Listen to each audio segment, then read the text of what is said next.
and welcome back to another texture pack review. So this is may look a little bit familiar.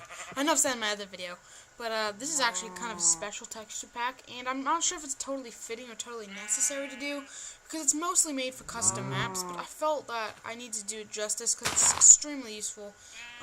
It's basically necessary, completely necessary to play any of FV Disco's maps. So obviously this is the OCD texture pack by FV Disco, and I kind of know why it's called OCD, because it's very simplistic.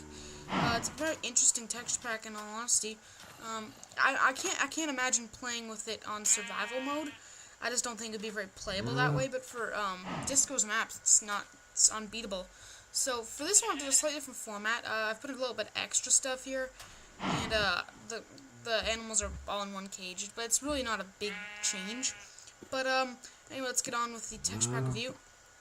So as always, I have a birch wood.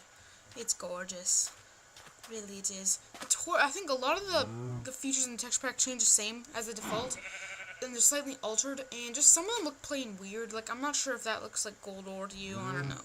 But yeah, like I said, I can't really imagine playing this survival, but you know, if you do it, credits to you. So here are the rails. Like I said, very simplistic, just like simple streaks. It's like Simplecraft, but I actually prefer this over Simplecraft. So you have your mossy cobblestone wall and your cobblestone walls. So it's just, see, it's a cubism. It's a cubism put into a texture pack, and that stays the same with all the ores, the wool. It's just cubism, really, because he makes a lot of his custom maps out of wool. So you can see it right there. Then we have the wood. And then the sandstone. Looks like a dispenser there. I don't know what that looks like. This is actually glowstone nether. That's brick. I believe this is, yeah, just normal brick. And there's nether brick, so they look kind of similar. Pumpkin. And then these are like all the various stones.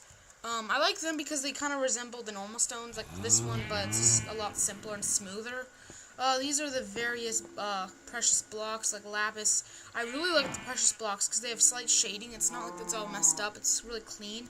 And then the glass. I don't really like this kind of glass, though. Because I don't like glass completely see-through. It just kind of screws me up. I don't know. It just doesn't look right to me. It looks like an invisible beacon block or something.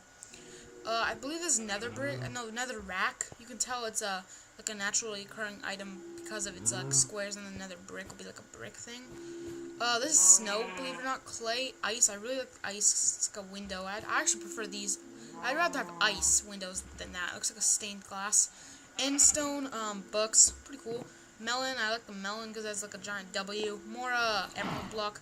Nether rack, and then believe it or not, this is a note block. More stone. Obsidian, so it makes a pretty simplistic obsidian nether portal. This is actually a jungle tree.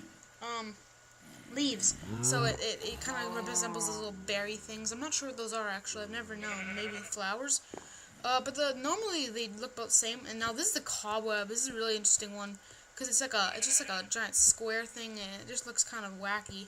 But I like it. It doesn't really resemble cobweb though. You might think it's some kind of like portal to another dimension or time traveling machine. I have no clue. And then here's a furnace. Looks like a music player to me. Sorta. There's a crafting table. You can't tell unless you go on the top and you see the little slots. An anvil. Looks pretty much like a normal anvil, but smoother. Kind of looks like a precious block, like iron, but that's what I don't get. The anvil's black and the iron's white. Maybe because the anvil has been used in hot metal. And then the ender chest, which looks kind of cool, with the little eye of ender. You might not have seen that. And this is actually the desert. I'm in the desert this time. As you can see, you can just barely see the sugar cane. I think the water's the same, but like the lava is exactly the same. They just resemble a lot of things from the default texture pack. That's dead grass. And then here are the animals. And they may not look any different to you, but they surely are. Like, see, the mushrooms are simpler on the mushrooms. This is smoother and more blended in. And the sheep is just, believe it or not, it is actually different because it's just a plain white. It used to become shaded. But that's actually the sheep in the OCD texture pack. But the animals don't look a lot different. But one other cool thing, I'm gonna do /game mode survival here, is the OCD texture pack. It's cool because you get to see how much progress you're making on destroying the block. There's a little bar there. It shows you how close you are to breaking the block.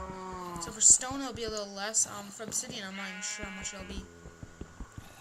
For obsidian it doesn't even show up at first. It really shows you the progress of breaking the block. It's pretty cool actually. I think it's a really nice feature.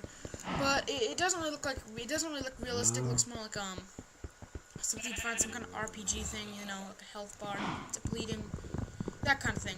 So I thank you for watching this video, and I will be doing more survival trials pretty soon here, so be sure to watch that, and thanks for watching.